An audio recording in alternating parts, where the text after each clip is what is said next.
Nak pakai bawa pergi jalan-jalan pun cantik, nak jadikan sebagai collection pun sangat cantik. Sebab mencendas daripada FIFA World Cup 2026 ni hanya 4 tahun sekali sahaja. Sementara ada stok ni dan harga tengah ada promo sekarang ni, baik korang grab cepat sebab dia punya design dia memang sangat cantik. Kali ni dia datang dengan 2 tone warna. Dekat bahagian atas ni warna turquoise dan dekat bahagian bawah ni warna biru gelap. Dan lagi satu ni warna light green dekat bahagian atas. Dan dekat bahagian bawah ni warna green gelap. Dekat bahagian lepas ni dia tulis 2026 dan ada piala FIFA World Cup dekat sini. Warna dia memang sangat terang dan sangat jelas. Baju jenis round neck dan dekat bahagian tagging leher ni ada tulis official licensing daripada FIFA.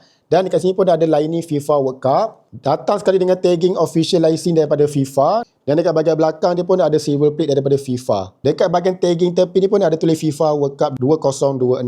Dan ini dia punya bahagian belakang dia jenis kosong dan ada tulisan dekat sini tulis FIFA World Cup 2026. Dalam beg kuning tu dia cuma ada 4 warna sahaja. Tak silapku dia ada warna merah, dia ada warna biru dan ada 2 warna yang macam ni. Yang belum ada lagi merchandise daripada FIFA World Cup 2026 ni, baik korang grab cepat sebab harga tengah ada promo tau.